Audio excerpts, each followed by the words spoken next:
1944 में दिसंबर के उस ठंडे दिन ग्लेन मिलर के साथ सच में क्या हुआ था?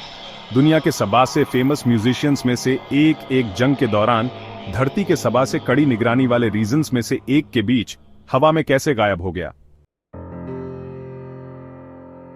यह ग्लेन मिलर के गायब होने का एनिग्मा है, एक मिस्ट्री जिसने हिस्टोरियंस, मिलिट्री एनालिस्ट्स और म्यूजिक लवर्स को करीब 80 सालों से परेशान कर रखा है। अपनी फेम के पीक पर एक beloved big band leader, Miller सिर्फ एक कल्चरल आइकॉन ही नहीं थे, वो वर्ल्ड वॉर II के दौरान अमेरिकन स्पिरिट और होप के सिंबल थे। और फिर अचानक वो चले गए। चलिए 1940 के दशक की शुरुआत में चलते हैं। ग्लेन मिलर एक जाना पहचाना नाम था।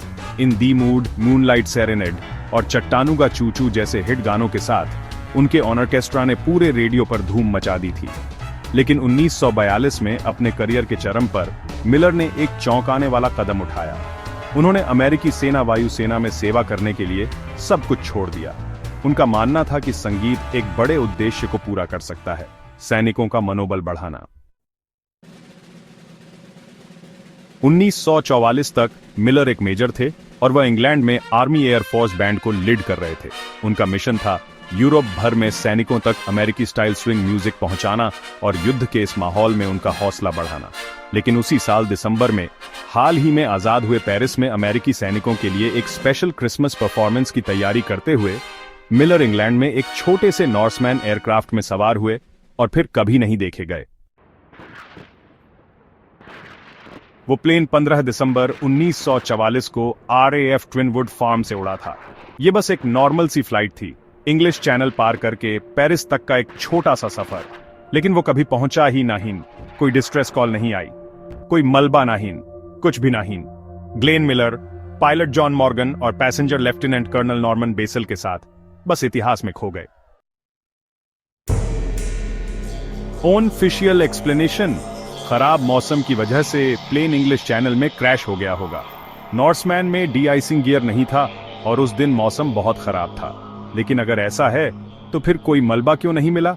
एक भी टुकड़ा नहीं, यहां तक कि एक तैरता हुआ सीट कुशन भी नहीं। सबूतों की कमी से साजिशों की थ्योरीज का ढेर लग गया। सबा से ज्यादा मानी जाने वाली थ्योरीज में से एक ये है कि मिलर की मौत प्लेन क्रैश में नहीं हुई थी, बल्कि इसकी वजह कुछ और थी। कुछ जर्मन पत्रकारों और जंग के बाद की इंटेलिजेंस से जुड़े लोगों के मुताबिक मिलर की मौत पेरिस के एक वेश्यालय में हुई थी और इस मौत को छुपाया गया था ताकि अमेरिकी सरकार को शर्मिंदा होने से बचाया जा सके और मिलर की देशभक्त हीरो वाली इमेज को कोई नुकसान न पहुंचे। पर इसे सपोर्ट करने के लिए कोई पुख्ता सबूत नहीं है।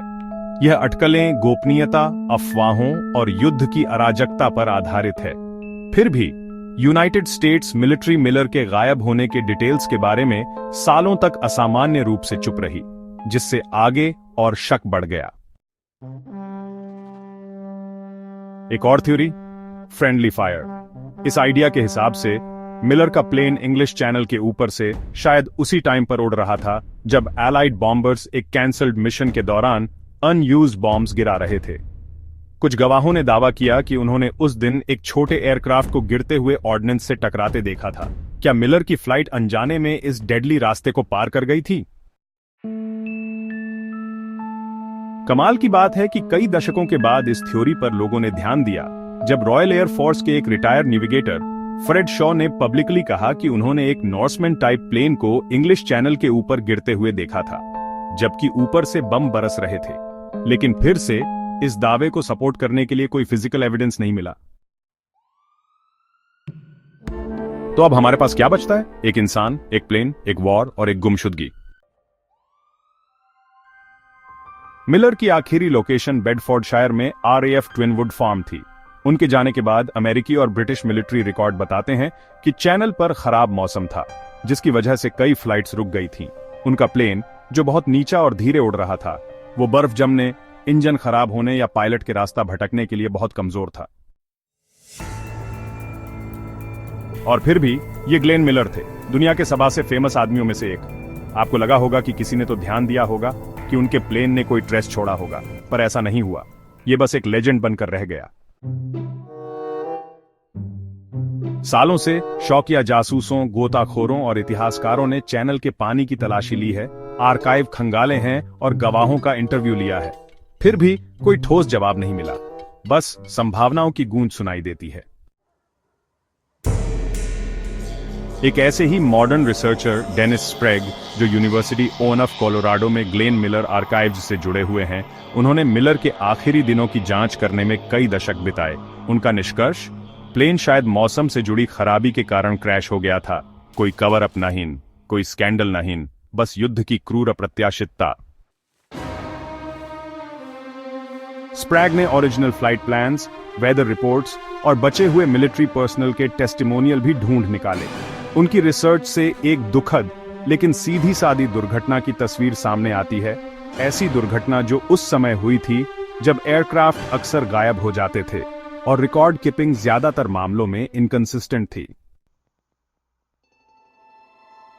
फिर भी जो लोग ग्लेन मिलर के म्यूजिक को पसंद करते हैं, जो हिस्टोरिकल ट्रूथ की इंपॉर्टेंस में बिलीव करते हैं और जो मिथ की पावर को समझते हैं, उनके लिए इतने एक्स्ट्राऑर्डिनरी आदमी के लिए ऐसी ऑर्डिनरी एक्सप्लेनेशन एक्सेप्ट करना बहुत मुश्किल है।